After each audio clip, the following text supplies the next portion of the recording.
specific questions or clarifications, anything they're not quite clear about that they'd like to ask on the basis of Andrew and Tom's presentation already? Can you just outline a bit about, I'm not clear what software can be used on this? So, we've got the Raspberry Pi running at the front, hopefully. Yes. So, basically, it runs the Linux operating system because that's free. And Linux is what we use on all the computers in computer science, and it's just an alternative to Windows. So, this is a web browser. It's got an error because we haven't got a network over here, but basically that's a web browser that you can see it familiar. You can just search Google, it just behaves like a normal web browser.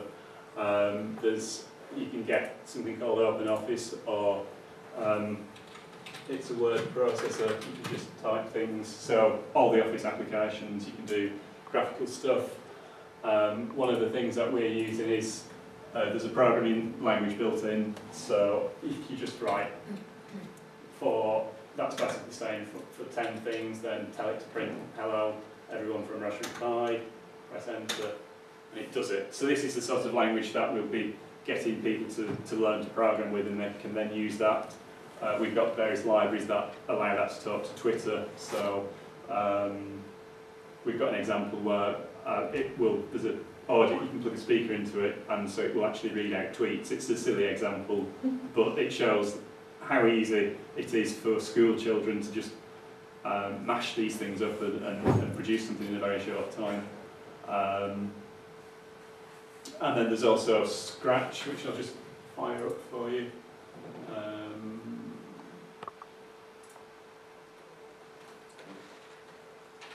And this is a graphical programming language, so if you need it to do some particular task, then you can assemble various blocks together, so you can. I don't know. Has anybody done any programming before? So, let's just give you a sense of how this works. This has come out from MIT. I know what I can do. I can put that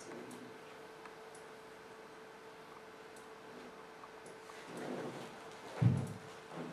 So, this is probably the simplest problem. You can get when the flag's clicked, move forward 10 steps. So the cat just moves a bit when I click on it. What I can do is put in controls. So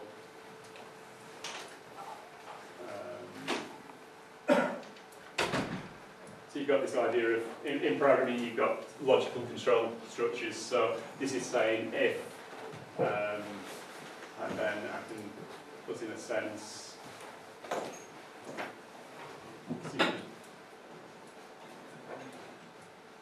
It's very difficult to see from where I am.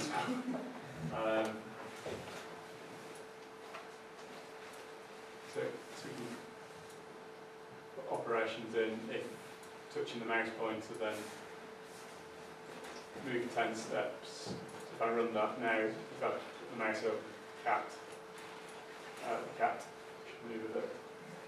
And so you can sort of get an idea of how you can just get the blocks together.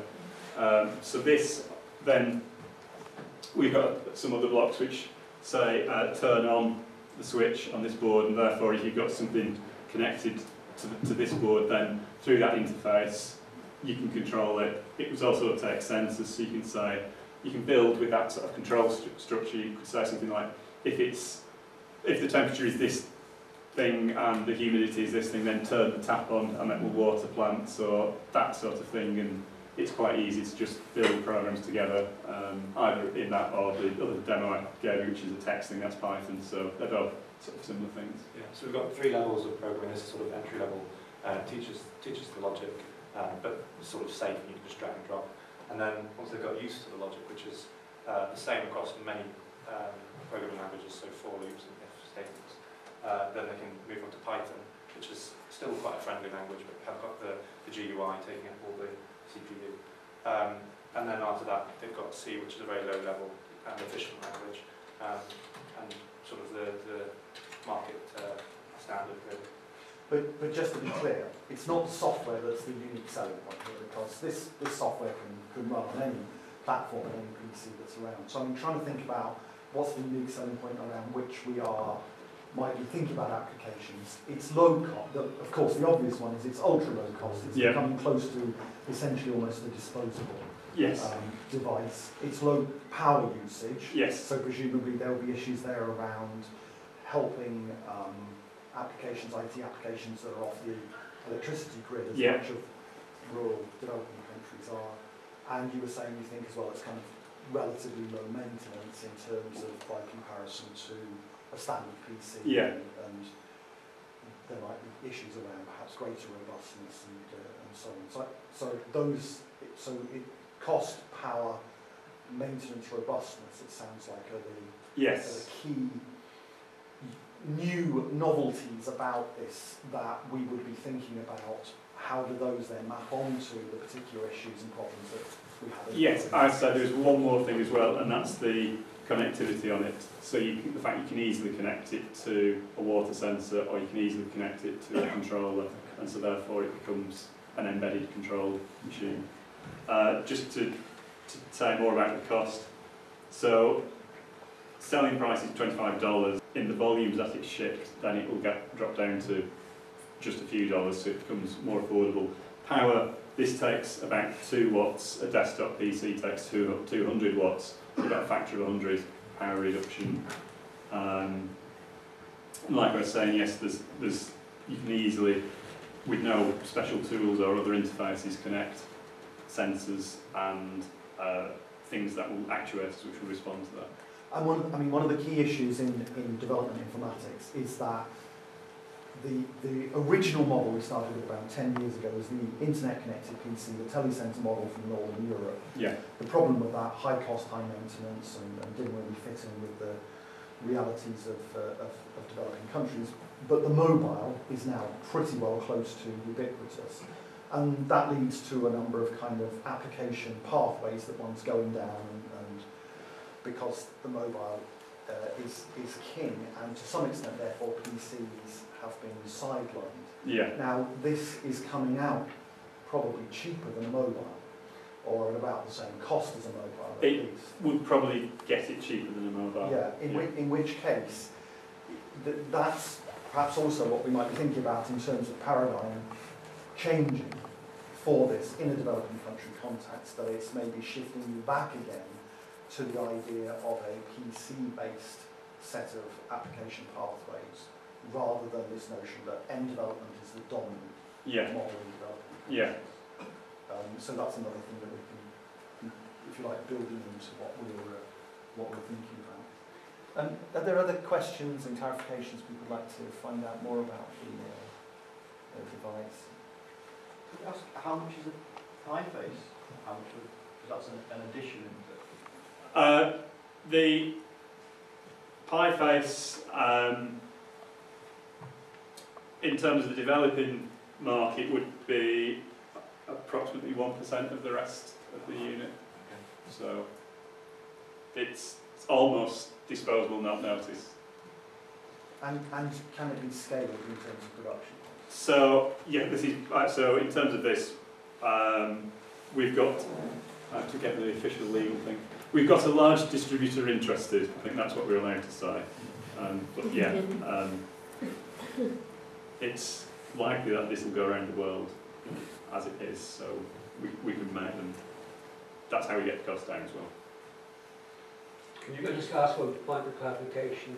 When actually starting, it really is to a cheap solution for people to learn computer science. Is that the major motivation? So that was the original motivation for the Raspberry Pi. Yes, it was Cambridge University wanted to get more and better graduates in to their laboratory and wanted to, in some ways, hark back to the days with BBC Micro, if anybody remembers that, or the sort of things from the 80s where people would just spend time sort of hacking away and you'd see something whiz around the screen.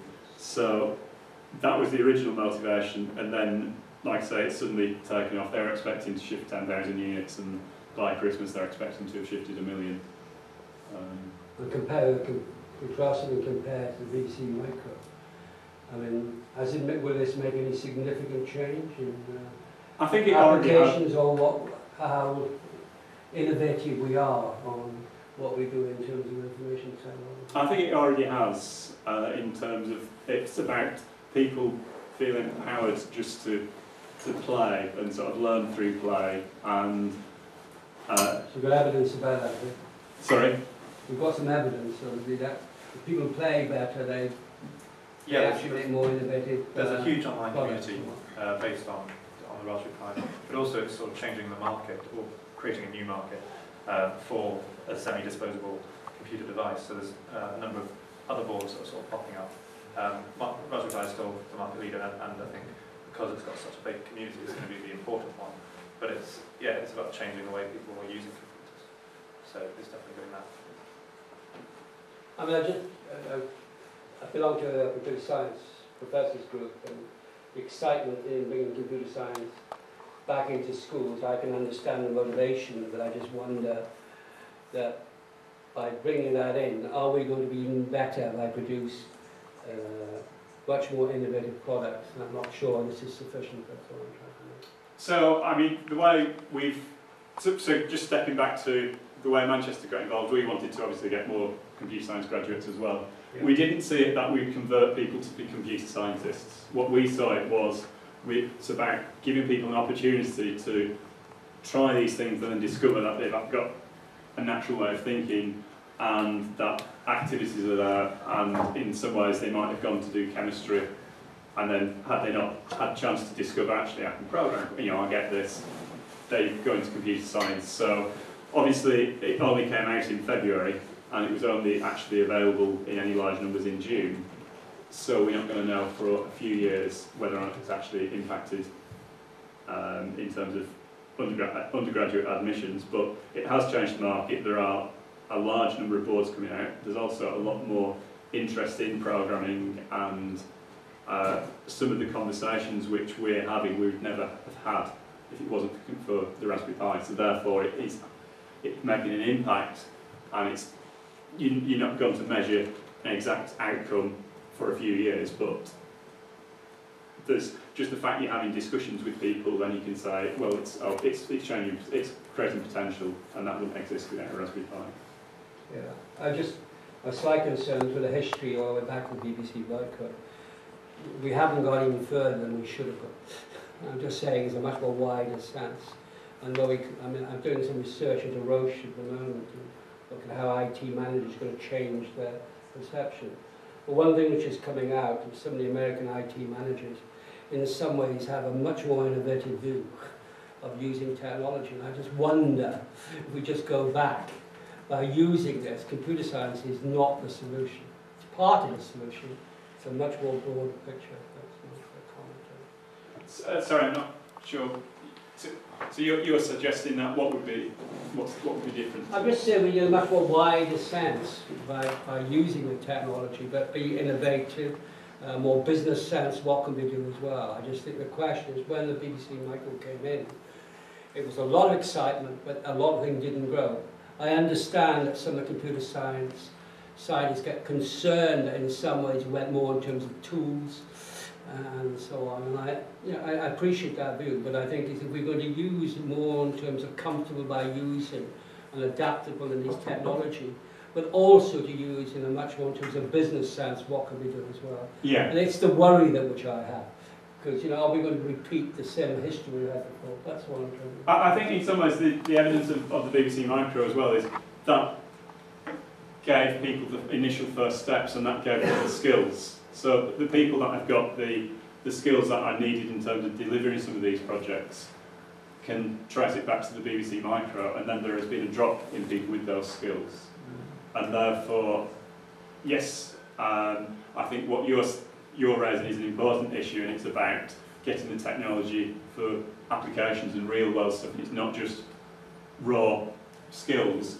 One of the things we like to think about the Raspberry Pi is it's an embedded computer, and that's how you can embed it within practical applications. So one of the things we've got a project concerning nature. So people that might not be computer scientists have got a project where they might want to monitor wildlife, and they can then go to computer science, find out what the tools they need, and they're comfortable using those tools, and then they can use that to improve their particular sort of aspect requirement with it, which is measuring birds or whatever. So it's not about saying we're going to get a whole lot of people doing computer science. It's about saying we'll get a lot of people that are aware of computer science in the same way that people are aware of how physics works, and then they can use that in their everyday lives or in other areas. And you can see that from a revolution that's already happened called the Arduino, which is a small microcontroller. So the Arduino's been around for a good few years now, and you see more and more people, sort of creative types, using it for installations.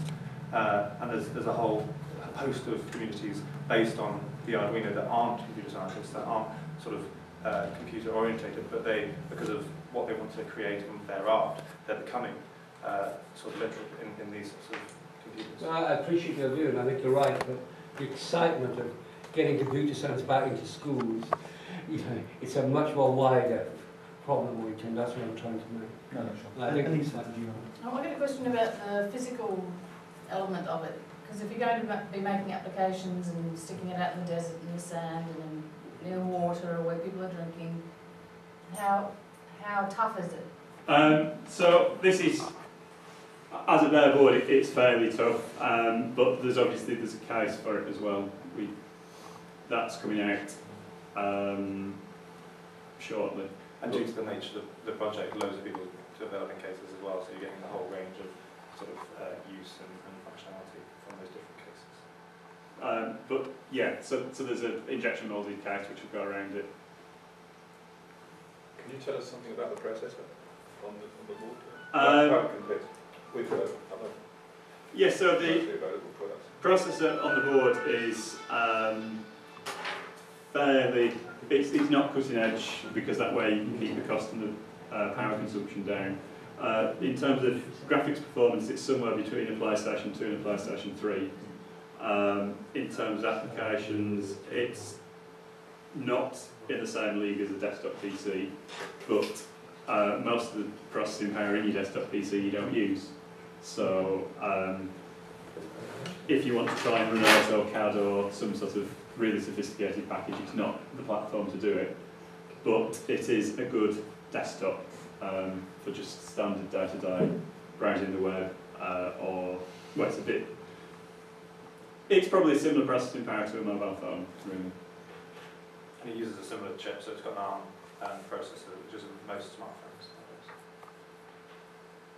nowadays. Okay, I'm going to take you a bit outside your comfort zone, which is normally in seminars we just sit back and just listen, we don't have anything to do. What I'm going to do is to ask you to split into groups of 4 and take 10 minutes just to think about what you think would be the top application of the device. What would you prioritise as the top application of the device for a developing country market? So you're 4, and you are 4, and you are very neutral. Seated with We've got a team. Yeah, you've got 2 brads. 3, 4, that's fine. And 1, 2, 3, 4, that's fine. So if you want to just move yourself together and spend a little time thinking about discussing what you would have as the top priority for the device in the developing country market. If you've got any questions for either Andrew or Tom while you're discussing, just grab them and call them. About various issues to do with, started talking about education, because I'm from the school of education, so I mean, I'm sort of thinking about it that kind of way. I wondered about issues to do with peripherals. You've got a very cheap core processor, but what about the cost of all the peripherals? So if you're going to put those kinds of things in schools, what about the monitor, what about the keyboard, what about the mouse? So that kind of, that increases it from $25 to, I'm not quite sure what, but anyway, that's the sort of issue that I came up with. We started talking about sort of working with small businesses and with farms, and we also talked about various other things. We were just sort of talking around the issue and saying, in what way is it different from what you could do initially with a mobile phone, and how can you differentiate between that? Does it really have a kind of core difference? Another thing we talked about was like training business skills. So if people can learn within a school context about, applications, standard business applications, then that can be transferred into the workplace, because that's a big issue in terms of people's literacy. They just don't have, they have mobile literacy maybe, but they don't have regular business skill type information technology literacy. And so when they move from school into the business world, they don't have those skills. Was that other things we talked about? We said that it's got too many possibilities somehow, because it's going to be depend on the application, what kind of applications it's going to run, because it already offers operating system. So you can develop, and it's open source as far as I know, so you can develop a new kind of application to be running, and it's very cheap software. So in a way, it's very good and very exciting, and in a way, it doesn't have clear goal. So we were discussing with mobile phones as well. So mobile phone at the beginning, you know what it is, you know what to do. It's cheap, it's needed. But with Raspberry Pi, it's basically too many. So if you've got a kind of focus on say education, you can definitely see the benefits. For a lot of things, basically too many. We were just talking too many different things actually. So it was quite difficult to pinpoint. That's part of why we're here. Yes. It's a solution looking for problems at the moment. And clearly, we've come at it as many of us know, this is coming from a very technocentric direction, which is clearly not what the long would necessarily take. But that's what's really great about the fact that we've got this whole continuum of expertise in Manchester, that we've got, right from the kind of coalface of people actually getting on and using ICTs and working with them in developing country contexts, right up to cutting edge technical innovation as well. And the difficult job is plugging those two things together, exactly as you say. But one of the things that we mentioned in that regard, and considering that youth has been such an important target group to test the application, would be developing or programming games that are didactic, that could teach older populations, for example, elders that have more difficulty in using the technologies, skills that are needed in the local context. We also mentioned that whatever the application that is given to the technology, it has to, of course, like in the case of other ICTs, target the needs of the local context. So if it's an agricultural context, it will be cool to design or to program games that would teach producers or farmers to manage their farm, or to manage cost registers and so on. So the gaming part was kind of an interesting aspect.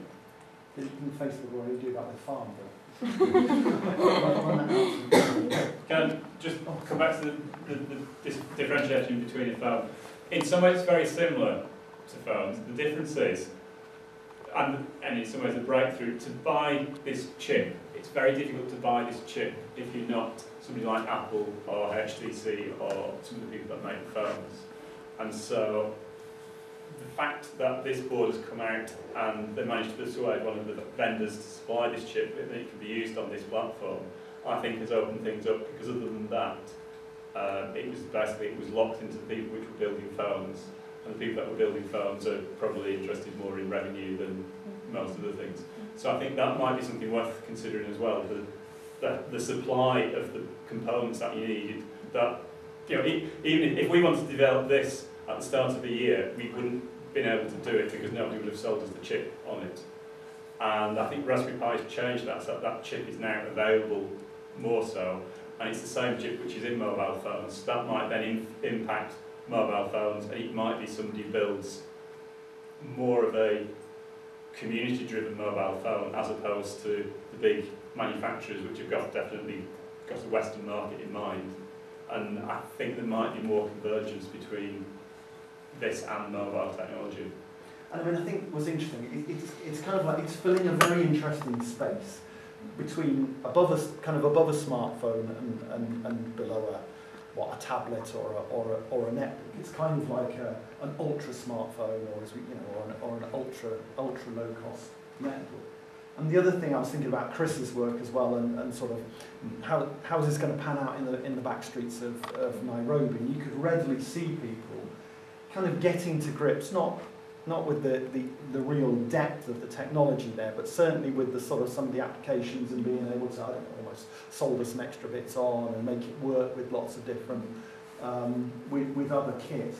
Those are skills that could be fairly readily picked up in the informal sector. And we've already seen that in Chris's work in the mobile phone arena, but this is it opens up technology probably even more than mobiles do, because to some extent they're relatively kind of locked down. We can't fiddle around with them in the sense that you really can do with that. just quickly picking up on that, actually, one of the things we did talk about at the beginning was that same idea, but actually more formally, that the combination of low-cost sort of connectivity to a range of devices and the customizability, if that's a word, of that kind of graphical programming interface means you could actually use this for kind of prototyping in a way that just isn't practical normally. So much earlier in a project to start to say to some of the people involved here, let's play around, let's get all sorts of different versions of something going and see what happens. Rather than normally you're having to take things a lot further and then go back to a professional developer to get things done. And I think that potentially could open up all sorts of different opportunities. We also, I think just on that, I think that's really interesting because it's a bit like a 3D printer. I mean, not in terms of the technology, but the notion of how it changes the models of innovation. And that's absolutely right, isn't it? That it allows you to just try out things in 3 or 4 different ways, try out things on not on a mass scale, but on a semi-scaled at relatively low cost, and therefore it enables us in developing country environments to be a lot more innovative and iterative than we would I think otherwise do. particularly with that, I mean, that graphical interface has the power to control the whole device, doesn't it? Yeah. Yeah, so there's still a barrier, but the barrier to learning that, I think, is hugely lower than the barrier to proper programming. So you could see how people could really start to play with that with a fairly sort of low level of training. Yeah, there is another point I want to add is that for developmental projects, when information systems are there, it is very easy to use this system for cloud computing purpose and all that. So I'm not worrying about the software part of the system. My concern is the hardware part of the system, because if we combine this with the monitor, the cost is coming around with the tablets or with the mobile phones, which again comes with the preference of user. So what I'm thinking is that if we can add some features of projector in this, maybe we can lower down the cost, or we can give a very simple choice for a user. So that is what I think regarding peripherals, you mentioned before, one of the things about peripherals is they take a longer time to get out of date. So although they take a long time to get out of date, when people update their computers, they typically update peripherals as well, especially the screen. Even at university, we find this that the School of Computer Science we've just got rid of like 75 computers. So although shipping is obviously going to be an issue, there are plenty of peripherals out there, and it uses USB, and it's been around for years. It's just about getting the peripherals there. And one of the reasons that a lot of people don't donate their computers to the developing world is because you can just read the hard drive even if you clear it and get bank details. But if you're not giving the tower, you're just giving the keyboard and the screen, there'll be a lot less stigmatism towards donating something, if not everything. And there's, I was reminded of one of the TED Talks of, I think it's Venkataraman, who comes from the Copenhagen group, Frugal Digital, and they're working on a number of these sort of peripheral issues. So I'm reminded that one of the technologies they're working on is a very low-cost projector.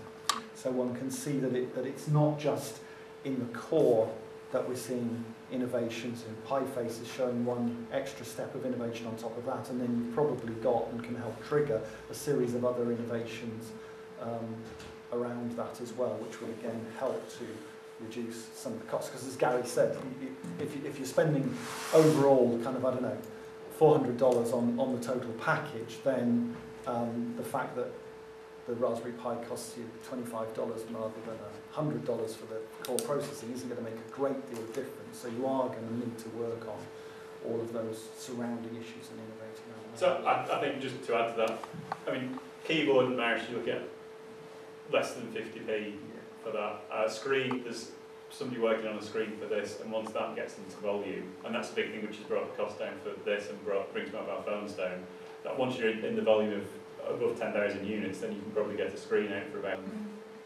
and so you then suddenly got what? A total computer for 20 quid. That's, yeah. Cost then. Yeah. But that's fine then. Yes. I don't know what poor Nicholas Negroponte is going to think about that with one laptop a child saying, hey, a computer for less than $100, which I'm not sure they get money. This is a computer for less than $30.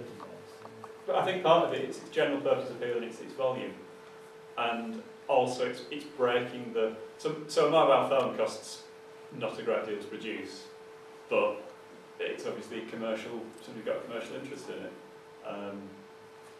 Sorry, that's unfair. The physical cost of raw materials for a mobile phone probably isn't that expensive. The software development, but with this being community and with large numbers of units, that's how the cost gets down, and therefore its potential, if you shift the volume worldwide, then Can I just ask a point on that business model?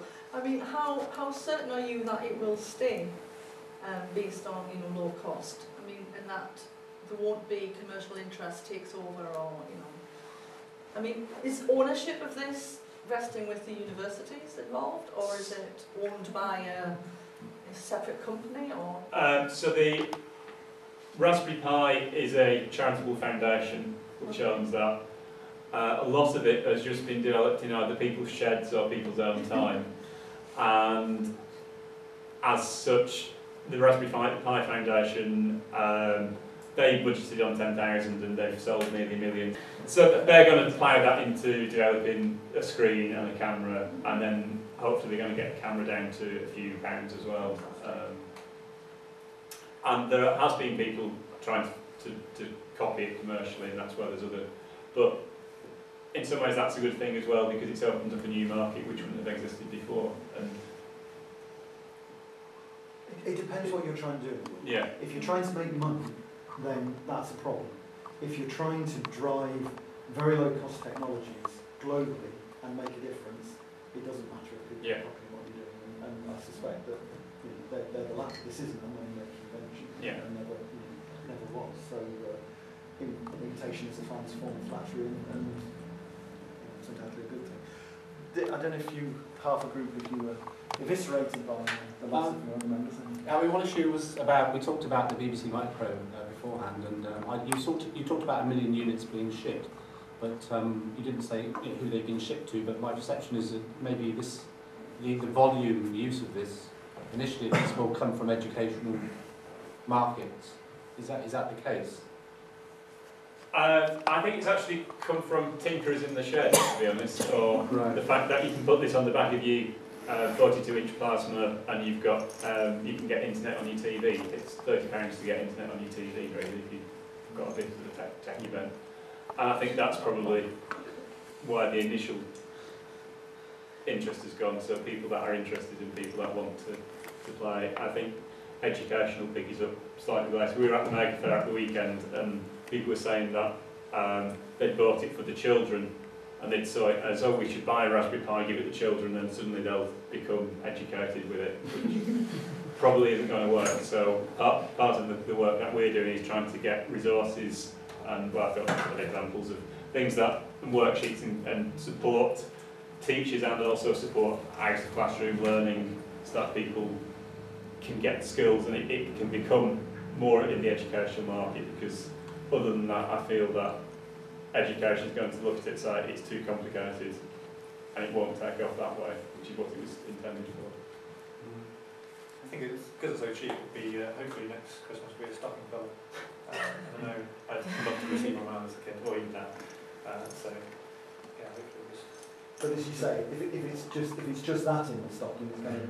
Yeah. And what you need is something. You need the kind of kit around you, don't you, to say, right, this is what it's a bit like an upgraded version of the electronics kits that you might buy for your kids, and you know, they can build a burglar alarm and a sensor and all those sorts of things. And that's what's needed, which is presumably what sheets and other things are doing. It's saying, okay, now you've got. I mean, it's the equivalent in the old days of receiving a chemistry set and just kind of, okay, you've got loads of stuff. What's it all about? You need the booklet to go with it to say, right, here's what makes it exciting. This is what. Absolutely. Doesn't that link to the way in which it's perceived then by the market, if you like, or by the potential users? Because if it's perceived as a toy or a sort of a learning tool, or something like a Mikado set for the modern age sort of thing, then it might not then be seen as sort of a serious piece of kit or device. You know, that maybe NGOs will take on board, or maybe organisations will take on board to actually use, you know, for sort of monitoring type activities and the type of activities. It really needs to get over a kind of certain hump, doesn't it, or a certain amount of number of units shipped, or a certain amount of momentum, to just start finding its way into lots of all different places, Yeah. and then. So I was thinking of how the marketing of it can somehow be differentiated, you know, or if that's something or whether marketing is something which you should be thinking about. I think the way the marketing worked for this was, oops, it's just crashed the website. It suddenly went out there and it just, it took off. Nobody knows why. Sort of viral. Yeah. And so I don't think they've worried too much about the marketing. It's just people are talking about it and people saying, oh, you could build this. And I was one person I was talking about, and it's going into a welding control plant. So it's already being just used in bits of industry. The group here, did you? Well, we didn't really have much to add more than the other group has added. We debated a while about the importance of letting developing countries just have access to tinker and enhancing the education path, but then thinking about the digital divide, the needs of the community need to be thought, and you often can't anticipate what people need until they've got it in their hands and the need arises. So we're also a bit concerned about us sitting here and prescribing what the developing world may need. So, more that if you wanted to reinvest Raspberry Pi's profits, for want of a better word, you know, what might they do? But I agree that the model of innovation of let's build it all in a lab in Britain or in North America for those poor people in developing countries and it'll all be fine, of course, is not the best way of doing it. As you say, it's far better to just, you know, as with mobile phones and like the famous kind of the M-Pesa example in Kenya, which is you chuck a bunch of mobile phones at people, you think they're going to use it for X falls flat on its face, but oh gosh, look what they're doing Y, and that suddenly becomes a sort of a mass scalable business model. And that's what's great about this, that's where the opportunities here really exist, that you start getting universities, computer science departments in the Nairobis and the Kampalas and the whatever's Phnom Penhs of the world, and getting interested, and you know, that kind of cascades out from there, and then people start using it in lots and lots of unexpected and interesting ways.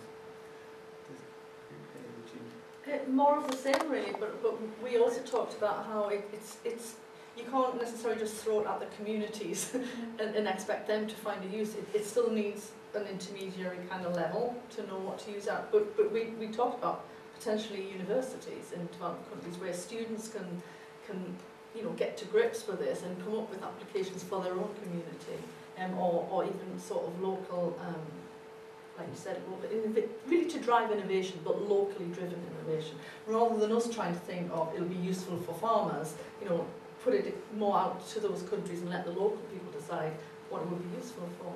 I mean, it's interesting, given roughly this time last week, we were some of us were at the workshop on innovation for development, and the kind of conversations come full circle back to that, which is, well, here's a technology, it's a platform, but what are actually the models of innovation that are going to be the best ways by which we enable it to be used for the bottom of the pyramid or poor communities, however we want to describe. Can I just ask, following on from what Richard said about how you market it, are you contacting NGOs? Because NGOs, because I mean there are some like IT, you know, ICT kind of focused organisations who might be interested in you know, working with this technology. We had a bit of a chat with Nesta, didn't we, about digital marker, but I think it would be definitely something we'd be interested more in, and if you've got any advice or contacts. The obvious one in the UK would be Practical Action, the former Intermediate Technology Development Group, because they've got very robust innovation models that they know how to use to develop technologies effectively for communities in developing countries. They've also, from time to time, had IT programs that they're working on as well. So I would have thought and they don't just do a bunch of stuff in laboratories in rugby. They're very kind of decentralised organisations with local arms who are really supporting people in doing the actual innovation work in the field. So Practical Action, I would have thought, would be a very obvious first starting point, and our Centre for Development Informatics also has kind of contacts with a number of IT-related NGOs all around the world who I'm sure would be really interested in this. Did you? It's always terrible going last. Did you want to add anything to what's already? Well, we're talking about the programming that is interesting. The thing that we were talking about is about it's easy to buy it, because the one man said that he has been waiting for 6 months to have one, so maybe it would be something interesting to buy it and easy. Yeah, I mean, at the moment it's gone out to developers, which is great because you've got the community, you've got people showing you what you can do with it. But yeah, the launch was a bit disappointing, in my opinion, because a lot of people got up at 5 o'clock in the morning on launch day, and the website crashed. But yeah, I mean, hopefully, once they've reached the million or 2 million, then they'll have a bit more cash flow and then make it a lot easier to buy them. Because at the moment you have to sort of sign up. And you can now do it. Yeah, so basically it launched in February, it's taken until now for them to deal with the backlog, and you can now, when you order one comes a day after, but they're building 4,000 a day to meet demand. So, I mean, you're disappointed, but possibly we wouldn't be where we were if there wasn't the interest and there wasn't the volume.